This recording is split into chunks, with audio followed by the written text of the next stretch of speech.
Мына турист деген нәрсе мына этнографиялық болмысты бұзатын үлкен қатер.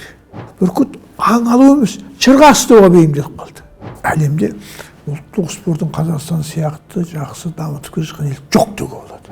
Менің мақсатым мемлекетімді көрініштік білім. Отарлау жүйенің зардабы сұмдық екен. Жеке адамдардың тәуелсіздігі болу керек екен. Жеке адам.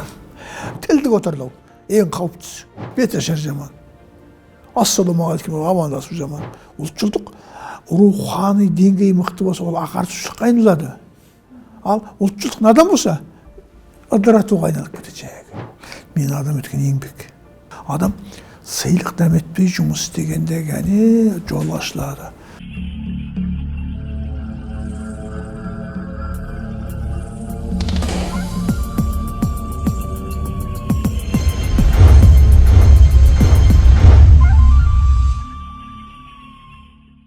Армысыздар, құрметті Қазақстан тарихы порталының көрермендері және оқырмандары. Бүгін бізде тарихшымен сұхбат жобасы.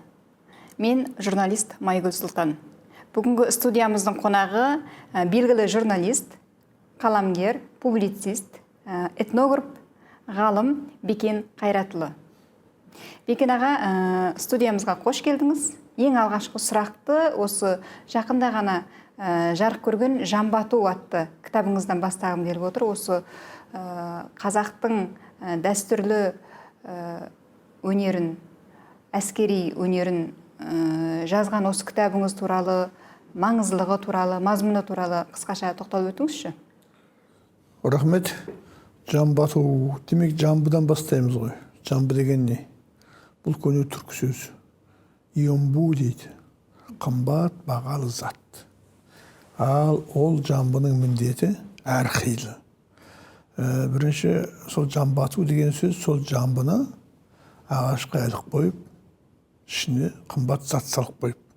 Жамбы дегеніміз қымбат зат. Ақ жамбы, қара жамбы, қой жамбы, тойөгөз жамбы, алтын жамбы, күміс жамбы деген сияқты жамбының әр түрлері бар. Бұл орта ғасырдан бастап ертеңге дейін кәдімгідей жаңағы айналымда болған. Жаңағы кішкентай зер дейді. Ақшалардың аты да осымен аталған, иә? Зер дейді, зер деген мысалы жаңағы Қытайда жармақ деп жүрміз ғой. Сол сияқты ғой. Зер дейді, зерлеп алтын жегізіп дейді, зерлеп алтын арттырып деген сияқты зер.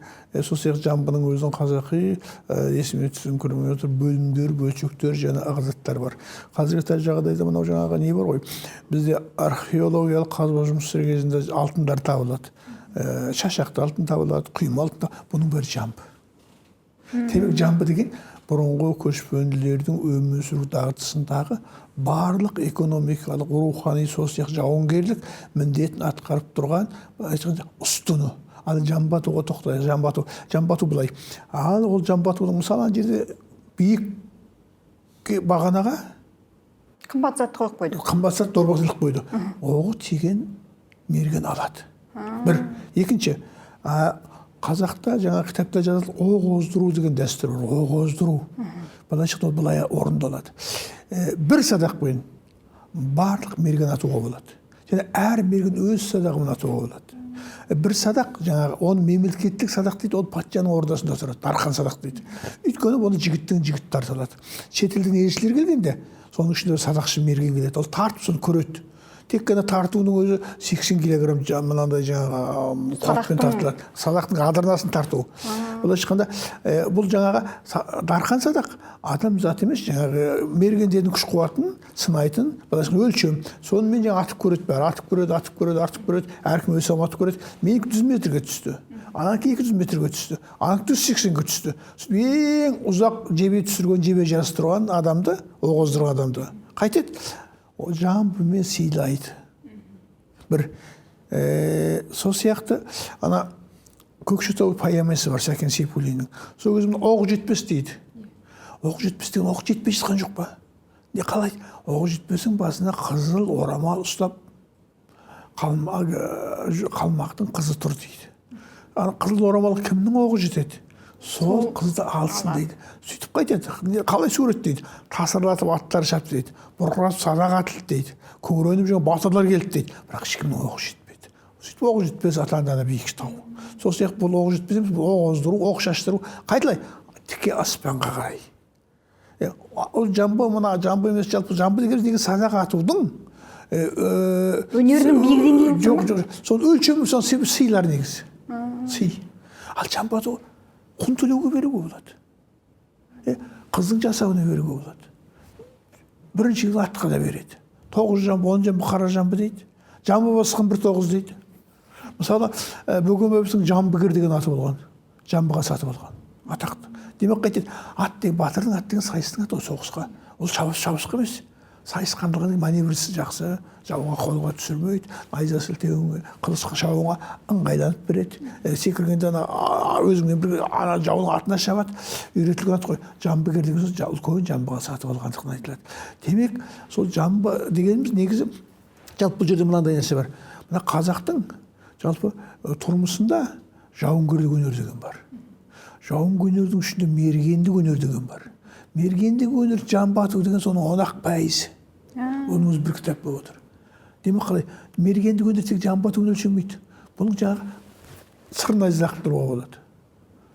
Тас лақтыру бәрі мергендік өнер. Соның үшін мен жамбыгіне жазып отырмын.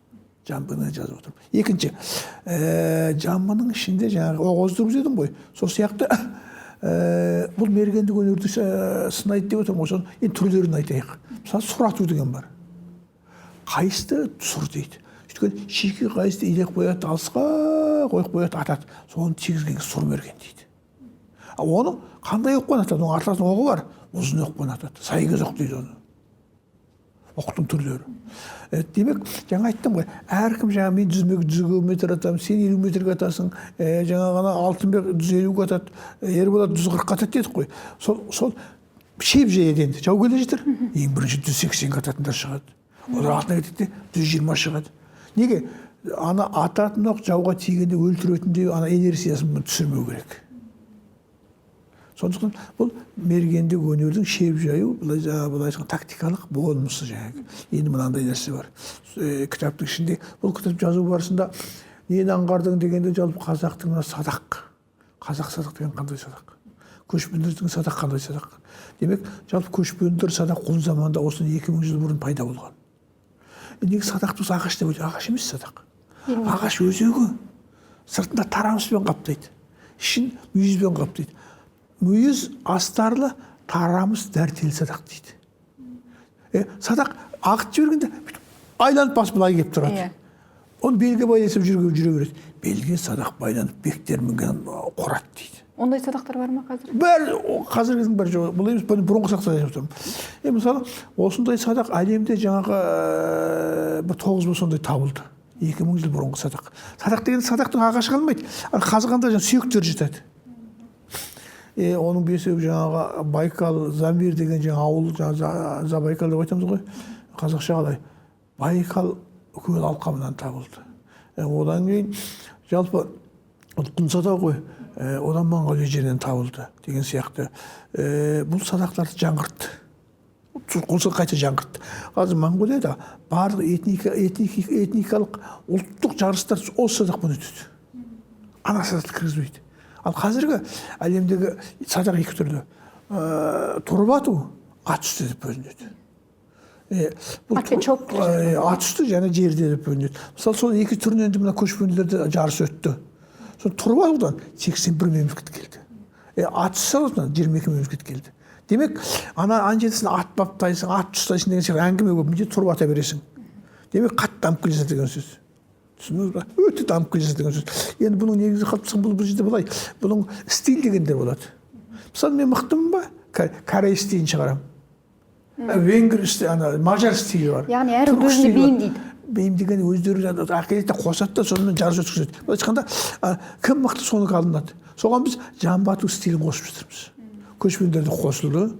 Өткенде Азия мына жамбы ату деген сияқты. Түрікте қабақ ату деген бар. Бізде бұрын жамбы атудың ішінде алтын қабақ, ай қабақ ату деген болған. Мысалы, басына алтын қабақ деп ай сияқты іліп қояды. Соны қайткен, түріктер қабақ деп алып кетті. Сосын бұл қабақ ату, бізде негіз бұны білу үшін бізде былай болу керек. Бізде әрбір нәрсе дерек табу керек қой. Дерек екі жерден табылады. Бірінші, археологиялық артефактлардан. Екінші, жыр дастандардан. Алпамыс жаңа 2000 жыл. Кәдімгідей жан батады ғой. Жан бат той болып істеп шыққанда ұлтанқұл. Тойдың үстіне Алпамыс келеді. Білмейді, танымайды. Той не? Алпамыстың жаңа әйелін бүкіл башында өзі әйел қылып алғалы жатыр. Сосын бадамшымен кеп айтысады ғой Алпамыс. Жай деп. Сол сияқты Алпамыс садақты күркіресіп атып түсіреді жамбыны. Сөйтіп, әй ұлтанқұл мен Алпамыспын дейді. Кей қуат жүреді қой жайып жаңа Алпамыстың баласы. Осы жырлардағы жаңағы садаға атып түсірді, осылай қашықты дегенде, соны жаңғыртып сурет салу керек. Үстіп, осындай жаңа бүкіл садаға атудың жаңа суретін жаңғыртып салындырып шықтым. Екінші, қазақта қоралайды көз атқан деген сөз бар. Берген. Қоралайды көз атқан. Жайлып жүрген қоралайдың көзін атып, несі бар деп ойлайды. Сөйтсе бұл қоралай көз деген нысан екен. Не екен? Нысана. Нысана. Қора көзі сияқты. Атқанда оқ қойып кеткенде қоралайдың көзін атқан екен. Қайдан білдің де? Жалпы мына қазақ даласындағы жауынгерлік өнер бір тараптан біз қотарландық қой. Ол біздің даламыздан кеткен мамлюктер арқылы Мысырға барған. Сол қатты сақталған. Сол жерде пайда-пай кітап жазылған. Түркі мамлюктердің соғыс өнері деген. Сол жерден тауып алдым. Құрғұли деген жаңағы суретімен. Есіңде болсын. Анау жаңағы бізден кеткен мамлюктер бізден қашып барды да құлдыққа сатылып барып, ана жақта патшалық құрды. Демек қайтты мергендік өнер жауынгерлік өнердің күштілігінен, садақтың қуатының күштілігінен. Демек, қысқасы мен жазған кітап осының жан-жақтан талқылайды. Айтылмаған сөз 99, айтылған сөзімді қысқаша айтып отырмын. Екінші сұрағың. Айтылмаған сөз 99 деп тұрсыз ғой. Жалғасы бола ма сонда? Айттым ғой саған. Жан басу мергендік өнердің 10% деп. Ағыра мергендік өнер жаздың, оның арасында жауынгерлік өнер кетпей ма? Жоқ, соны енді алдағы уақытта жазу жоспарда бар ма деген ғой? Жазу жоспарда бар дегенде, мен қазір бір жұмыспен отырмын. Мен бұған дейін атбегілік өнер жазғам. Мынау жауынгерлік өнер жазылды. Енді құсбегілік өнер жазып жүрмін. 3 кітап болады деген. Бұған ақырын келеміз бұл сұраққа, қазір. Жаңа ғана осы сұхбаттың алдында мен Егемен Қазақстан газетіне шыққан мақалаңызды оқыдым. Бүгін ғана шығыпты, яғни саясатшылар сарайы деген мақала. Осы өткен жылдың соңында ғой дейме, қателеспесем. Баян-өлгейге барып келген сапарыңызда сол сарайда болыпсыз, соны таныстырыпсыз. Жалпы Баян-өлгейдегі ағайындардың жыл сайын бүркітшілер тойын тойлайтынын білеміз. Осы 20 неше жылдан бері тұрақты түрде дәстүрді өткізіп келеді ау деймін. Осының бірінші ерекшелігі не, жаңа бүгінгі күйіне тоқталыңызшы. Одан кейін барып жаңағы сарай туралы, өз көзіңізбен көріп келген сарай туралы баяндап берсеңіз. Жалпы Баян-өлгей негізінен үлкен жағынан Алтай тауының сілеміне жетеді. Бірінші. Алтай тауы деген өзі бір үлкен территориялық тұрғыдан, климаты тұрғысынан қасиет деп қайтейін ба, ыңғайлы жер. Бұлай шыққанда аң-құс көп. Кезінде саған қызық айтайын. Алтай тауы мекендеп жүрген халықтарға, ішінде қазағы да бар, ұранқайда бар, тыбасы да бар, жаңағы Алтай тауы мекендеп жүрген халыққа, Алтай кісілері де бар. Осыларға патшалық, Юан империясы, Манжи Шин империясы кезінде салық салатын. Не? Құнды терілердің аңының. Демек олар қайтетін? Доғал оқ дегенді ойлап тапқан. Доғал, домалақ. Ол кірмейді, аңды тигенде талдырып түсіреді. Теріні бүлдірмеу үшін. Теріні бүлдірмеу үшін. Демек, екінші жаңағы олар аң құста жаңағы нету үшін бүркіт ұстаған. Қолда үйреткен қазақ қой ең алғаш рет. Жоқ, қолда үйреткен қазақ деуге келе қоймас. Өйткені қазақ деген келе қоймас. Бұл негізі бүркітті үйреткен қазақ болуы мүмкін. Бірақ бұл жерде бүркіттен басқа шәуел құстар жетеді ғой. Қаршыға, сұңқар, лашын деген. Бұл қаршыға, сұңқар, лашындардың жаңағы мысырлықтардың 7 жыл бұрынғы қол ұстаған туралы дерек бар. Сосын кәдімгідей Шыңғыс ханның кезінде жаңағы сұңқаршылар дейді. Сосын мына Алтын Ордада Бату ханның кезінде құсбегілер туралы, мысалы 7000 құсбегісі болған туралы Марко Полода жазып бар. Баян Менғен деген 2 жаңа құсбегілерді басқаратын адам болды дейді. Құсбегілер осылай нетіп дейді. Бұның бәрі құсбегілік өнер, бір жағы жауынгерлік өнер. неге құсбегілік қыста шығады, қыста жауынгер шынығады, құспен бірге аң атады деген сияқты мергендігін шыңдай сияқты. Екінші, құсты баулу арқылы оның генеалогиялық санасы жаңғырады. Құста тіл жоқ, жануар өлім дейтін малда тіл жоқ. Ал тіл жоқ нәрсені баптап бағып оған жердегі аңды ұстату үлкен ғылым білімді қажет ететін дүние.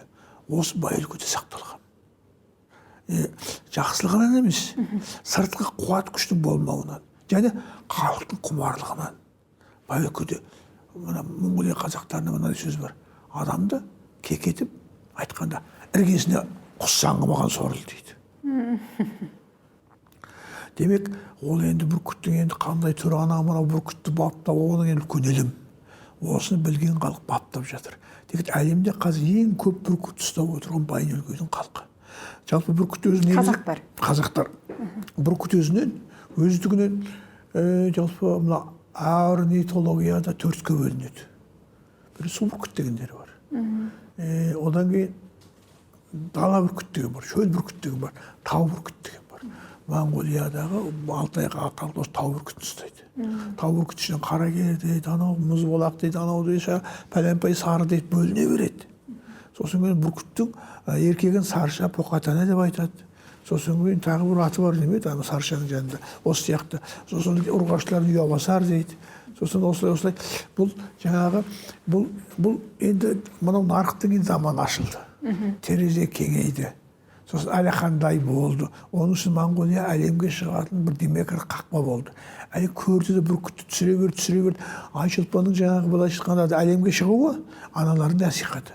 Сосын кейін енді бұл жерде нарық бар. Ақша табу бар. Айшолпан да ақша тауып жатыр бүркітімен. Ал түсірген де ақша тауып жатыр. Бұл жерде бізге Монғолияға да насихат сияқты көрінеді. Бірақ ар жағында ақша тұрады бұның бәрі. Бөлінеді. Сол сияқты Американың бір үлкен фирмасы сарай салдырып ақша бөлді. Керемет сарай салған. Оның өлшемі ана газетте жазылып тұр. Сарайдың ішінде енді қалай айтайын? Кең сарай. Бізде мынау жаңағы былай деп ойладым. Бір кішкене бір 6-7 кісілік ресторан сияқты. Ондай ресторан өзі бар еді бай өлкеде. Мында салар ма еді? Енді солардың ғылыми негізін қалыптастырып, бір бүркітші көп жерде зерттеу жүреді. Өйткені оның ғалымдар бар ғой. Сол сияқты бүркіттің бәріне жаңағы шипсақ қояды. Жаңа айттым ғой, бүркіт бір Иранда қыстап жатыр, ана-мана популяция дейді. Бүркіттің жүретін жолдарын зерттеп жатыр деген сияқты. Былайша айтқанда әлемдік бүркіт зерттеу орталық іспеттес болып сонда құрылып жатыр. Соны көріп келдім. Бірақ ол жерде үлкен бір не бар. Былайша айтқанда бір толмыс нәрсе бар. Этникалық несі дамығанда ғылыммен дамымаған. Бүркіттің ауруын емдейтін ешкім білмейді. Екінші, сосын қызық көп бұл жерде. Екінші, мына турист деген нәрсе, мына этнографиялық болмысты бұзатын үлкен қатер. Өйткені қайтеді? Шеттен келген адамдардың бәрі түлкі алғанын жақсы көреді, шырға алғанын жақсы көреді. Сөйтіп қайтеді? Бүркітті бұрыннан келе жатқан аңшылық саяси қасиет емес, туристке көрсететін, соларға көрсететін жаңағы құрал ретінде. Құрал дегеннен көрі көз қуанышы, жалт жұлтқа. Ол ақша береді ғой таған жақта. Осыған айналып бара жатқан жағдай бар. Соны қайтеді? Бүркіт аң алу емес, шырға ұстауға бейімделіп қалды. Демек қайтеді? Негізі шырғаға нашар бүркіт жақсы түседі. Енді өзім өлкеге барып келдім, мысалы бір танысым бір 3 бүркіт ұстап отыр. Мынау аңның бүркіті дейді, мынау шырғаның бүркіті дейді. Мынау кішкентай сары ұстап отыр, ана екеуіне қоян қарсақ қағып беретін жеп әкелетін бүркіт дейді. Осы мақалаңызда алма көк деген апамыз туралы айтасыз, 250 жыл бұрын қолданған бүркітке жем беретін саптаяғы дәл осы сарайда тұр деп. Ал жаңа Айшолпан туралы айтып қалдық. Жалпы жұрттың арасында мынандай алып қашпа сөз дейміз бе айтылып қалып жатады. Жалпы қыз баласы, әйел заты бүркітшілікпен айналыспаған. Ол ерсі деген сияқты. Енді 250 жыл бұрынғы деректі әкеліп отырсыз, сода осы пікірді қолдайсыз ба, жоқ әлде? Бұлай. Біз ол сөздің мән мағынасына мәтіннен бұрын ана тұрмысқа қарайықшы. Әйел бүркітші уақыт қайда? Баласын бақпай ма? Сөйтіп әйел деп сондай шыққан. Бұрын бала бағылмаған ба сонда? Жоқ, баласын бағады ғой, баласын жағады, отын жағады. Бүркітті басқалар салмай ма? араласпаған ғой. Ал Алмагөк деген адам ол Қожамжар төренің қызы. Ана қазақта Алтай бетіне бастап келген. Төренің қызы еркеш олжың болмай ма, бүркіт салмай ма? Бірінші шаруа. Екінші шаруа, сол Алмагөктің жаңа пайдаланған есін көрдім. Қайтып сол жаңағы Алтай ма, қай бір жерде Алмагөк жаңағы бүркітшіге, Алмагөк бүркітшіге ескерткіш орнатыпты. Тас қойыпты, о мына жерде Алмагөк бүркітші өмір сүрген деген сияқты. Енді ол болады, неге болмайды? Бүркітші. Өйткені ана бүркіт баптауға негізі мына мінездің ішінде бір жаңағы бір нәзік ойлам, нәзік түйсік керек та. Әйелді жақсы дамыған ғой, сезімтал. Солай деп ойлаймын. Ол Алмагөкті білмейді ғой, ол жаңағы америкалықтар. Америкалықтарды бұл жерде айшылып мына бір шоу басым ғой кішкене. Шоу басым ғой. Сіз айтып қалдыңыз ғой, енді ол ненің баласы, жаңа қызы, сондай енді олар ағалақан ғой. Бүркітшілікке күш те керек қой. Жоқ. Күш керек емес пе? Күш дегенде бүркіттің түрлері бар ғой, жеңіл бүркіттер бар ғой. Бүркіттің ауыр болған соң аңға түспейді. Бүркіт жеңіл болады. Жалпы әңгімеміз осы ұлттық спорт төңірегінде болып жатыр, иә? Ұлттық спорт төңірегінде көп қалам тербейсіз, сараптайсыз, осы төңіректе кітаптар жазып жатырсыз. Жалпы осы ұлттық спортты дамыту біздегі қазақ балаларының тәндік болсын, рухани болсын дамуына, сау болуына қандай пайдалы жағын тигізеді? Жалпы ұлттық спорт дегеніміз не? Соған тоқталайық. Ал спорт деген не? Спорт дегеніміз сайыс, солай ғой. Күресі бар, садақ ату бар, суға жүзу бар, тау көрмелеу бар, иә? Бұның олимпиадалық түрлер деген болады. Иә, әлемдік деңгейдегі. Ол барлыққа тән.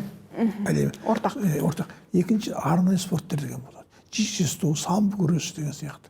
Олар әлем чемпионаттары өтеді олардан, бірақ олимпиада өтпейді. Үшінші этникалық спорт деген бар. Көшпелілер деген сияқты ортақтау кішкене. Төртінші ұлттық спорт деген бар. Ұлттық спорт дегеніміз ұлттық менталитет сыйған, былай айтқанда оның көп маңызы бар. Ұлттық спорт былай көрейік. Көкпарды алайық. Ұлттық спорт, иә? Түсіндіңіз ғой. Енді қазаққа еш көзсің ғой. Тартады серкені, атты тартады. Демек, ана көкпардың аты соғысқа мерзін сайысады. Ит ерісіп жасып тұр. Үшінші, жерден іліп алу деген сөз, ана жауынгер жолдасы аттан құлап қалды. Іліп әкетпейсің бе? Ал, енді қараңыз бері.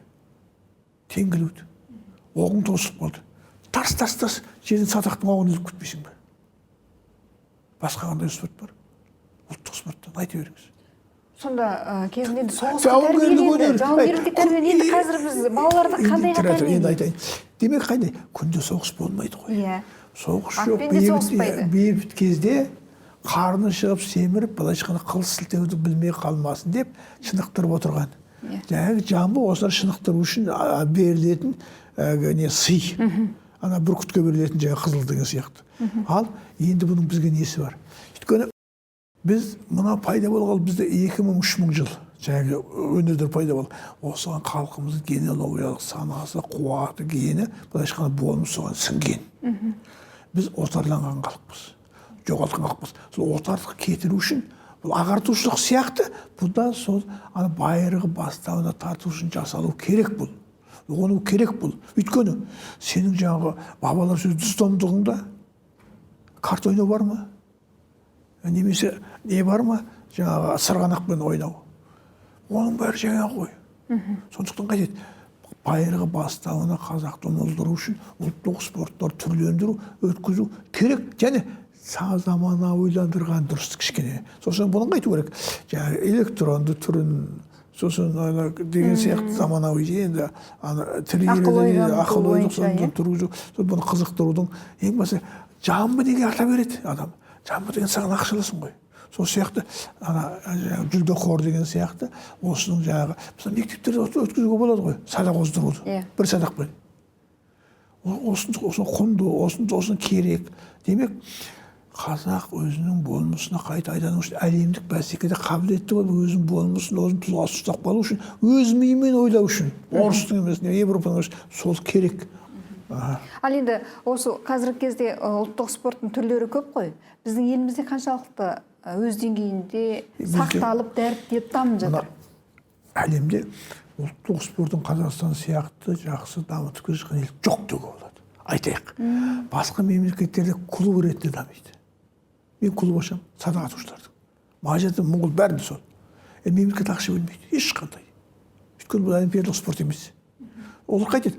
Клубтар өздері ақша тауып жарысқа барады. Футбол клубтар сияқты. Қазақстанда клуб емес. Мемлекеттік бүкіл деңгейде. мемлекеттің несінде отыр. Басқа көкпар аттарының өзін шөбін мемлекет береді. Аттарға айлықты дейді. Штатта тұрады аттардың өзі. Сосын басқа әрбір облыста ұлттық спорт басқармалары бар. Сосын мына спорт туризм министрлігінде ұлттық спорт және ат спорт түрлері туралы үлкен не қауым не бар. Сосын бұның сыртында ұлттық спорт қауымдастығы бар. Салжан басқарып отыр. Бізде барлық жарыстың шығынын үкімет көтеріп отыр. Сөйтіп отырып дамытылмай жатырмыз ғой. Жеке кедей клубтардан аспай жатырмыз ғой. Ақша қайда кетіп жатыр? Ақшадан тыс кадр деген болу керек қой. Кадрлар. Дұрыс, ақша дайындамай ма кадрларды? Жоқ, сен түсінбей отырсың. Оларда бұзылмаған ұлттық, біз сияқты үзіліп қалмаған. Сол үзілген жалғай алмай жатырмыз. Түсіндіңіз бе? Жалғай алмай жатырмыз. Түсінікті.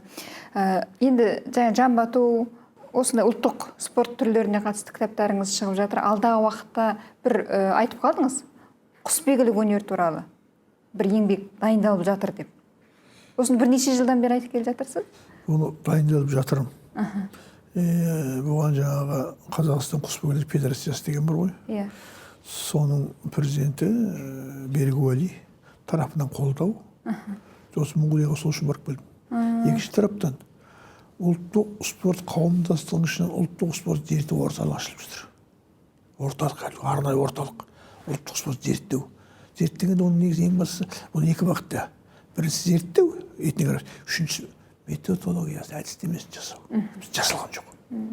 Мысалы, жүзде күрес, қалай күресесің, қандай бағаласың, не әдістің бәрі. Қалай бағаланады? Бәрі. Ал мына жерде садақ атқанда сен қалай демаласың, қалай көздесің, бұның бәрі жазылмаған.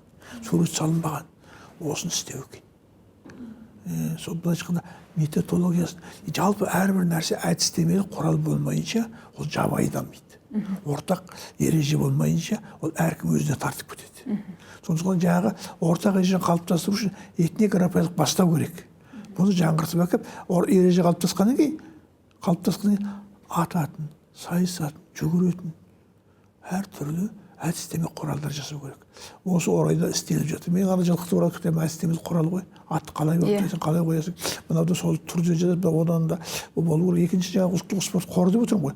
Осы демеушілік жасап отыр. Демек, кітапты Алла қаласа бітіремін деп ойлаймын. Құсбегілікті. Тамаша. Ендігі әңгімемізді жаңағы қазақтың 300 жылдық отарлану тарихын кәдімгі құжаттармен, дәлелдермен көрсеткен 400 беттік үлкен еңбегіңіз бар, иә? Жалпы қарап отырсақ, осы 400 беттік осы еңбегіңізге 54 сурет, 11 карта, 24 кестені арқау етіпсіз. 250-ге жуық сілтеме, 480-ге жуық. Сондай-ақ еліміздегі мен деген керемет мықты ғалымдардың 35 отандық кәсіби ғалымдардың еңбегін пайдаланыпсыз, иә? Осыны сіз қай уақыттан бастап жинадыңыз, осы деректерді? 35 емес, сен жаңа ресейлік архивтерін нетпей өтсің, жарайды жақсы. Бұлай. Өзіңіз түзетіп кетсеңіз болады. Бұл жерде бір нәрсені қатты емес, жұмсақтап айтайын. Бірінші мен жетте тудым. Жетте өстім. Өлеңім бұл, дәл ортаңа тұрайыншы деп келдім деген сияқты. 91 жыл жазылған дүние ғой. Келгеннен кейін, мен келгенде әркім әртүрлі мақсат қойған шығар. Біреу мақсат қояды. Барып жақсылап бір жаңағы жер егін салайын дейтін шығар.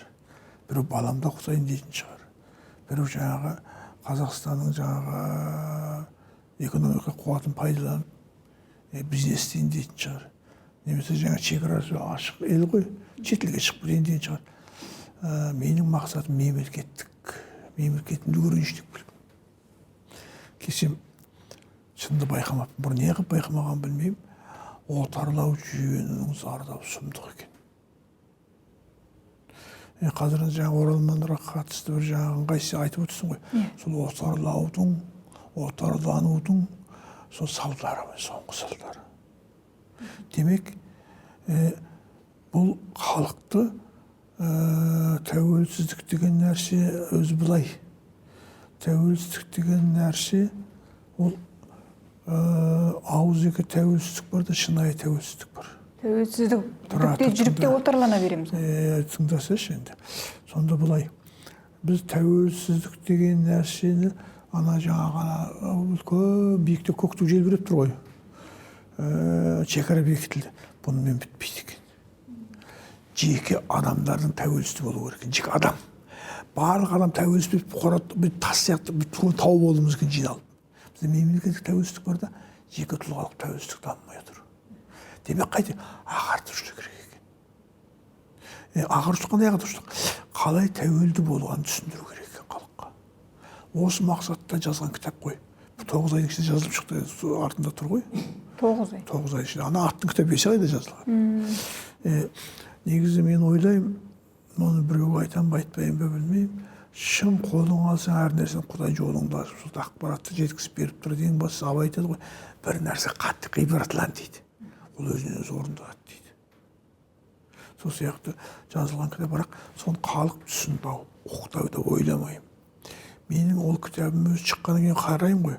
Адамдар оқи алмайды. Не? Отарланған адам оқи алмайды. Не, соны айтасыз. Және тіпті үлкен ғалым, үлкен журналистер лақтырып жібереді екен. Өйткені қайтеді, өзінің айы ашылып тұр. Қайтеді, отарланбаған кісі оқиды екен. Сіз бір сөзіңізді айтасыз, қойшыларға апарсам олар оқиды. Үлкен мүйізі қарағайдай ғалымдар оқи алмайды. Өйткені бірінші қызғаныш, екінші мен неге жазбадым. Өйткені жазады қуат жоқ қой. Негізі отарланбаған кітап жазу үшін, отарланбаған адам жазады екен тәуелсіз. Сосын осындай жағдайлар. Ол кітап осы ғасырдағы қазақ руханиятында дейміз бе, мәдениет дейміз бе, тарих дейміз бе, бірден бір еңбек осы. Және жүйелі жазылған, және методология әдіспен жазылған, және сілтемемен жазылған. Сосын қызық, қалай отарландың? Саған кім отарлады? Сен қалай істедің? Бәрі айтылып тұр. Кәдімгі құжаттармен, дәлелдермен тізіп отырып көрсетесіз, е? Осы арқылы сіз енді диагнозды анықтап тұрсыз ғой. Және айтасыз, бізде әдіснама жоқ деп, е? Методология жоқ деп. Сонда бізге осы сырқаттың емі не дәл қазіргі кезде? Ағартушылық. Мектеп бағдарламасын өзгерту. Қалай өзгерту керек? Методологияны өзгерту керек. Қалай? Жазып шығу керек. Мысалы, методология деген сөз, тарих деген мынау. Былай шыққанда жалпы бар ғой. Біз ана тәуелсізбіз ғой. Бірақ қазір тәуелсіздік кездегі отарлау жүріп жатыр. Түсіндіңіз бе? Сондықтан бұл экономикалық отарлау болады, ағартушылық отарлау болады, тілдік отарлау ең қауіптісі. Сосын ең бастысы отарлаудың бір түрі бар. Санасын улау. Басқа нәрсені жақсы қылып көрсету. Өзің байырғы бастаған жаман қылып көрсету. Жеріну содан. Сосын халықтың ішін бөлшектеу. 100 қылып бөлу, ру қылып бөлу, оралман қылып бөлу, оңтүстік қылып бөлу, солтүстік бөлу. Осыны қайтеді. Соны шектемей отыр ғой мемлекетіміз.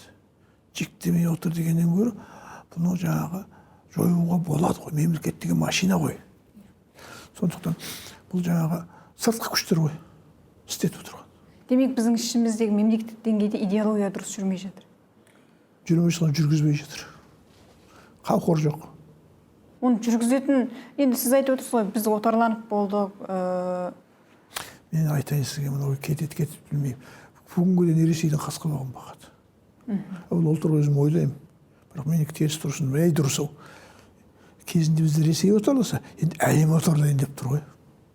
Не үшін? Байлығың үшін. Кең жерің үшін. Демек қайтеді? Бұдан құтылатын жол қайту. Ұлттық рухты көтеру, білімді болу, бірлікті болу. Осыған қызмет істеу керек. Анау жаңағы мен этнографияны жазып жүргенім, байырғы бастауынан тауып келу ғой. жақсы халық екен, осындай миы бар екен деген сияқты, осындай қуаты бар екен, осындай көзқарасы бар екен, осындай құнды дүниесі бар екен таныстыру ғой. Сосын бір нәрсе айта кетейін. Жалпы мынандай бір оқиға бар.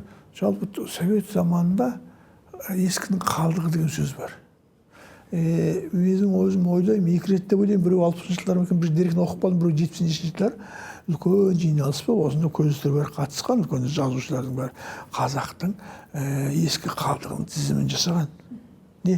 Беташар жаман. Ассалаумағалейкум, амандасу жаман. Анау жаңа ғана осы садақ ату жаман деген сияқты. Жаман. Сол жамандарды жақсартып, сол ең жақсылар сол еді ғой. Сол қайтадан жақсы қылып түргеу керек. Ал жаңағы атбегілік өнер туралы кітабыңызды айтып қалдыңыз ғой. Не? Соның материалдарын жинау туралы айтып беріңізші, қолданған құжаттар. Мен бір түсінгенім құмарлық, жанашырлық болса Алла береді ғой деп ойлаймын. Екінші шаруа, өзім жаңағы тауды өстім, ауылды өстім, аттың үстінде өстім. Сосын кейін бір жақсы ақсақалдарды көп тыңдадым. Сосын бір жақсылығын оқыған нәрсем санамда қалып қойып жүрді. Сосын менің санамда жүйелік бар деп ойлаймын. Неге деген жүйелік әдістемелік бір ойлау бар деп ойлаймын. Өйткені мен мына бала кезімде әскери жоғары оқу орнында оқыдым.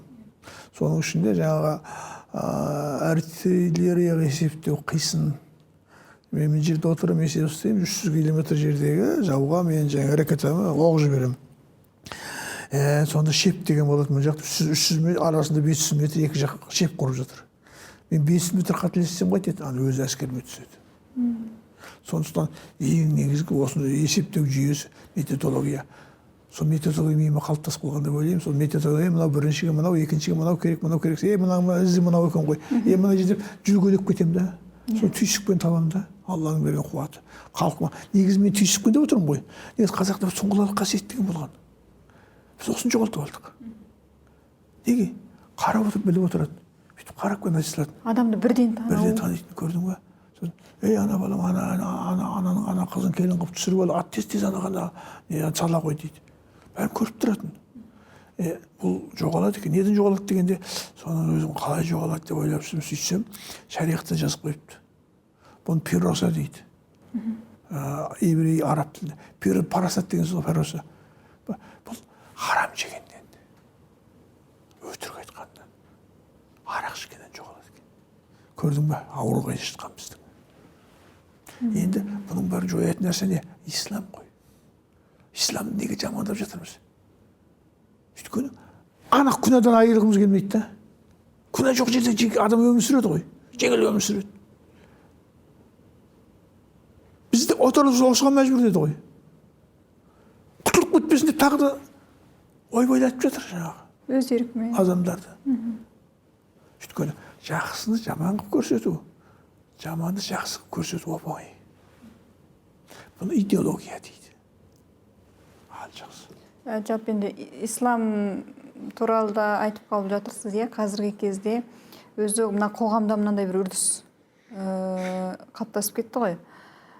Араб құл дейді, біреу сәләф, біреу вахабист, біреу тәңіршіл, енді біреулер өздерін ашық атеистпіз деп.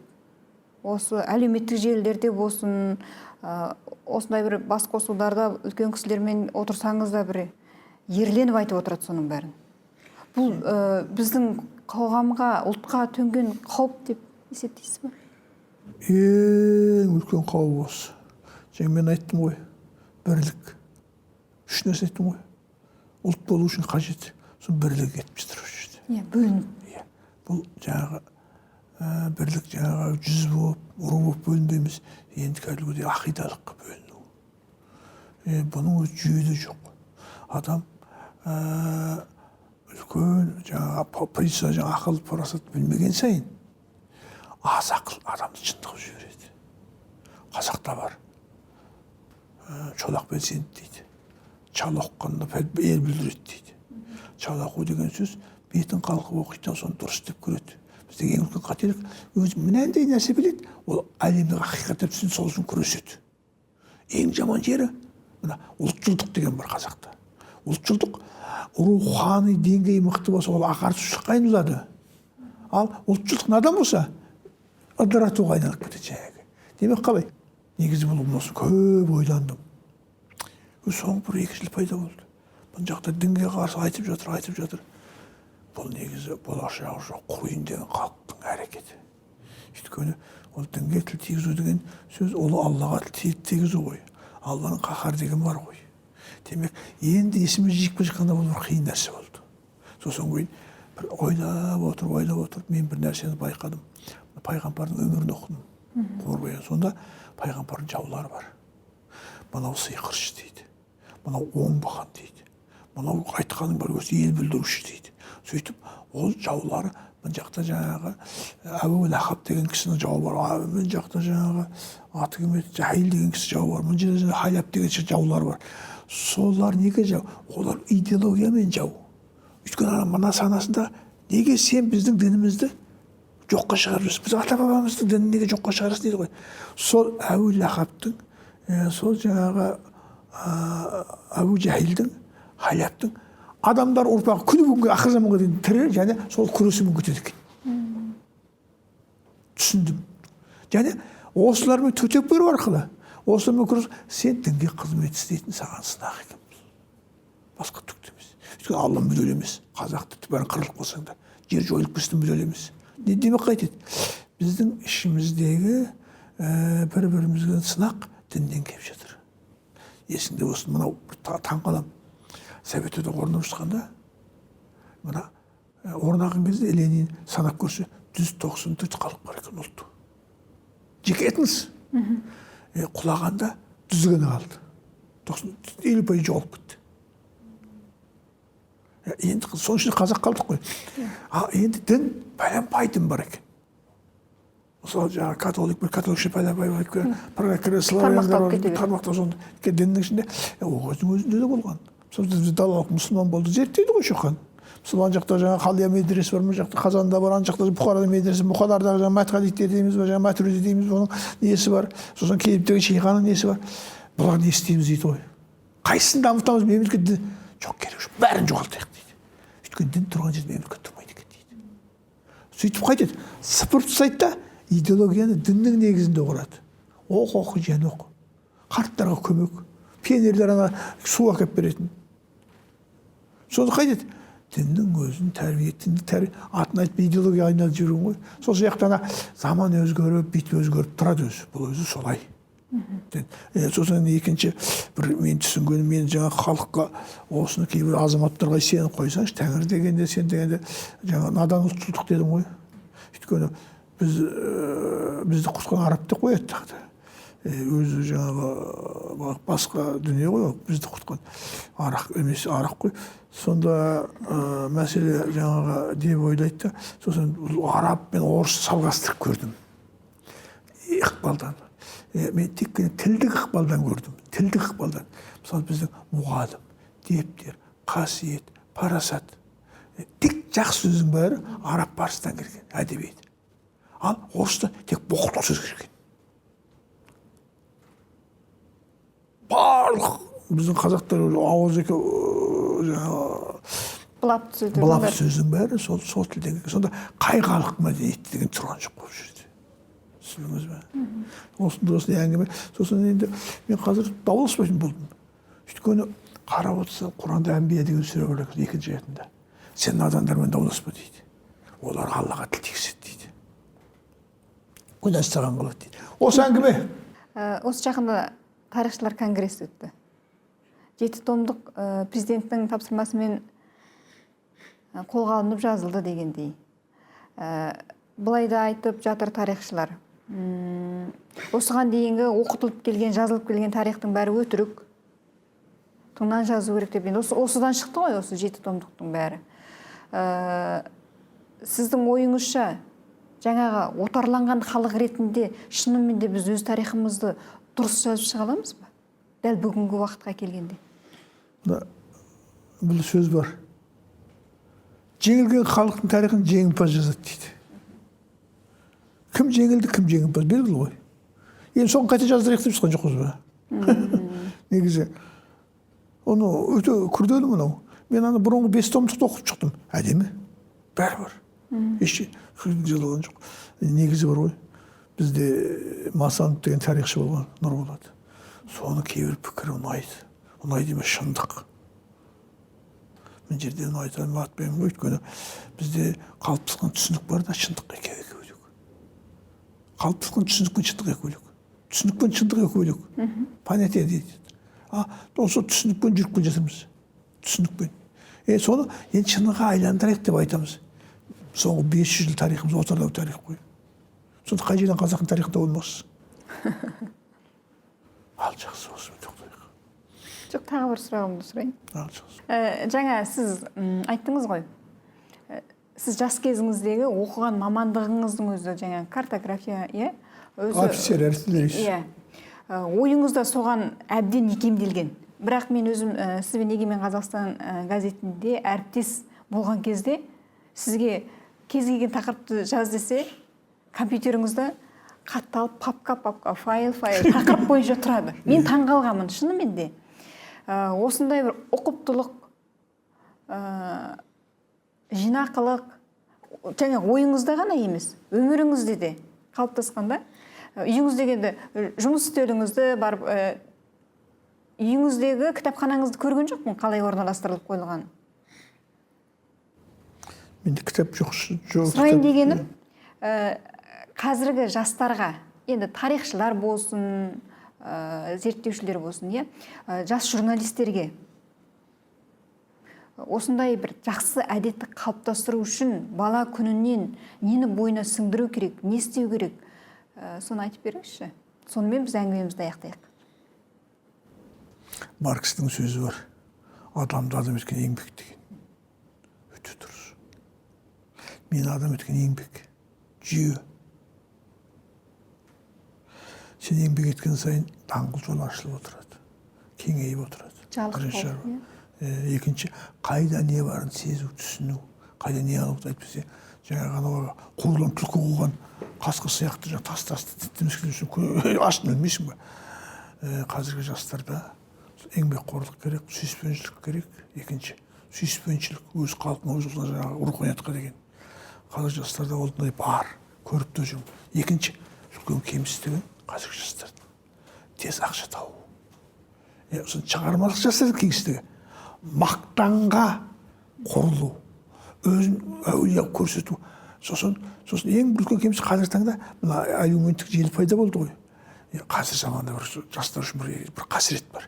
Кітап жазып жатыр, оқырман жоқ.